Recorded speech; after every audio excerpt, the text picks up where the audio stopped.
Okay, I'm sorry I have to do a part 2 to chapter 18. She held the golden cup out to her in her small hands. As Mama took the beautiful cup, she looked at me. She started to say something, but it was interrupted by the cries from the other girls. We have one too, Mama, they cried, and it's just as pretty as that one. It's not either, the little one piped up in a defiant voice. It's not even as big as mine. 2 cups, Mama explained. Did they win too? Yes, Mama, I said. Little Ann won that one all by herself.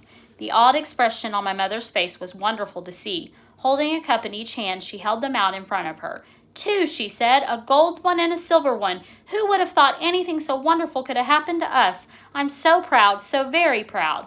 Handing the cup back to the girls, she walked over to Papa. After kissing him, she said, I just can't believe everything that has happened. I'm so glad you went along. Did you enjoy yourself? With a smile on his face, Papa almost shouted, Enjoy myself? Why, I never had such a time in my life. His voice trailed off in a low calm. That is, except for one thing. Grandpa had a bad accident. Yes, I know, Mama said. One of Tom Logan's boys was at the store when they arrived. He came by and told us all about it. The doctor said it wasn't as bad as it looked, and he was pretty sure Grandpa would be home in a few days. I was happy to hear the news, and could tell by the pleased look on my father's face he was glad to hear it too. On entering the house, Papa said, Oh, I almost forgot. He handed the box of money to Mama. What's this? She asked. Oh, it's just a little gift from old Dan and little Ann, Papa said. Mama opened the box. I saw the color drain from her face. Her hands started trembling.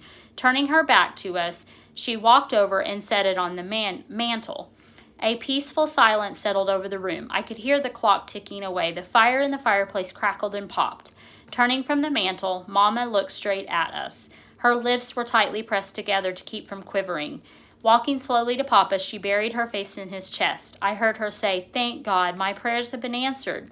There was a celebration in our home that night. To me, it was like a second Christmas. Mama opened a jar of huckleberries and made a large cobbler. Papa went to the smokehouse and came back with a hickory-cured ham. We sat down to feast on the ham, huge plates of fried potatoes, ham gravy, hot cornbread, fresh butter, and wild bee honey. During the course of the meal, the entire story of the championship hunt was told, some by Papa, but mostly by me.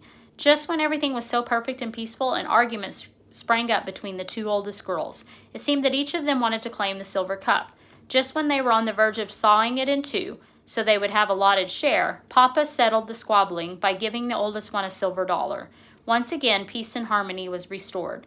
That night, as I was preparing for bed, a light flashed by my window. Puzzled, I tiptoed over and peered through the pane. It was Mama, carrying my lantern and 2 large plates heaped high with food.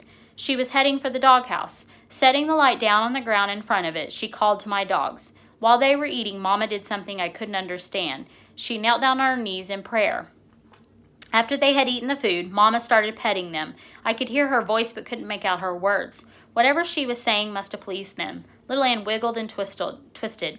Even old Dan wagged his long red tail, which was unusual. Now, Mama opened that money, and I'm thinking that she's feeling grateful that the dogs were able to hunt as well as they did, and then they got that money, and I don't think Billy's keeping it. I think that money was for the family. Papa came out. I saw him put his arms around Mama. Side by side, they stood for several minutes looking at my dogs.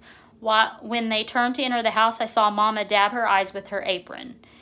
Lying in bed, staring into the darkness, I tried hard to figure out the strange actions of my parents. Why had Mama knelt in prayer in front of my dogs?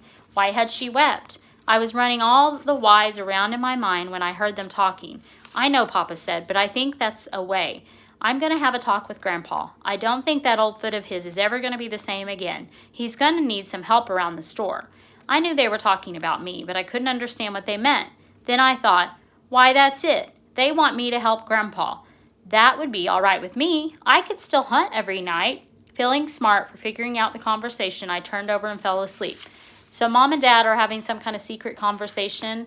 You can kind of tell when something's up and your parents are talking something over and not including you. Well, that's kind of what's happening. Also, think about the cups. At the very beginning of the story, when Billy is an adult, he talks about those cups being on his mantle. So he must have gotten those back from his sister at some point in his life. The sisters must give him back those 2 because they're on his mantle when he's an adult. So 19 and 20, I'm going to do both of those tomorrow, and then we'll figure out what book we can start next week or what I'm going to do from there.